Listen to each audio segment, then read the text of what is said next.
बच्चा टीवी। दादी के पास सारे बच्चे इकट्ठा होकर आ गए थे। जब भी दादी को फ्री देखते बच्चे दौड़े चले आते और आकर एक ही बात कहते थे, हाँ हाँ हाँ सुनाती हूँ। तुम लोग भी मुझे कहीं भी फ्री देखते हो दौड़े चले आते हो। ज्यादा टाइम ना लेते हुए मैं कहानी सुनाती हूँ। एक समय की बात है, एक बहुत ही धनी व्यापारी था जिसका व्यापार 7 समंदर पार तक फैला हुआ था। उसके पास सब कुछ था, धन वैभव और शोहरत, लेकिन फिर भी वह हमेशा दुखी और चिंतित रहता था। छोटी छोटी बातों पर परेशान हो जाता था। एक दिन उसे पता चला कि पास ही के गांव में एक सिद्ध पुरुष महात्मा आए हुए हैं। वह अपनी समस्याएं लेकर उनके पास पहुंचा और बोला, हे महाराज, मेरे पास सब कुछ है, फिर भी मैं शांति की तलाश में रहता हूँ। मुझे लगता है कि मेरी किस्मत ही खराब है और कोई भी मुझे धोखा दे देता है। कृपया मुझे सुखी होने का एक मार्ग बताइए।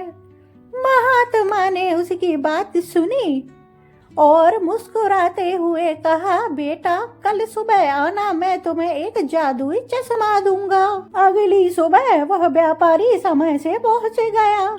महात्मा ने उसे एक नीला चश्मा दिया और कहा कि तुम आज पूरा दिन शहर देखना ये चश्मा लगाकर। व्यापारी ने वैसा ही किया। उसे हर तरफ शांति, शीतलता और खूबसूरती नजर आई। शाम को वह बहुत खुश होकर घर लौट आया। अगले दिन महात्मा ने उसे एक लाल चश्मा दिया। व्यापारी ने जब वह पहनकर निकला तो उसे हर तरफ गुस्सा, खतरा और बेचैनी महसूस होने लगी। उसे लगा जैसे पूरी दुनिया जल रही हो। शाम को जब वह वापस आया महात्मा के पास तो महात्मा जी ने चश्मा उतार कर रख लिया। व्यापारी ने हैरान होकर पूछा, हे महाराज, चश्मा बदलने से दुनिया कैसे बदल गई? महात्मा बोले, बेटा, दुनिया नहीं बदली, सिर्फ तुम्हारा देखने का नजरिया बदला है। ठीक इसी तरह हमारा मन होता है।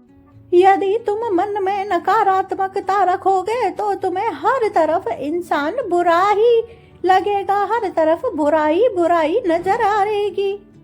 यदि तुम मन में नेगेटिविटी की जगह पॉजिटिविटी रखोगे और अच्छाई मन में रखोगे तो तुम्हें हर मुश्किल में एक अवसर और इंसान में एक मित्र नजर आएगा।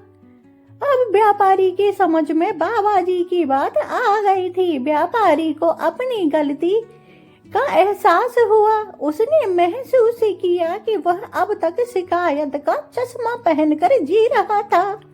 उसने तय किया कि अब वह सिर्फ और सिर्फ सकारात्मकता का ही चश्मा पहनेगा और उसका जीवन खुशियों से भर गया। हम जैसा देखते हैं दुनिया हमें वैसी ही नजर आती है। बाहरी दुनिया को बदलने से पहले अपनी आंतरिक दृष्टि को बदलना जरूरी है। तो बच्चों, ये थी मेरी आज की सुंदर और अच्छी कहानी। अगर तुमको अच्छी लगी हो तो चैनल सब्सक्राइब कर दो, वीडियो लाइक कर दो, बेल आइकन ऑल पे दबा दो। बाय बाय मेरे जिगर के टुकड़ों।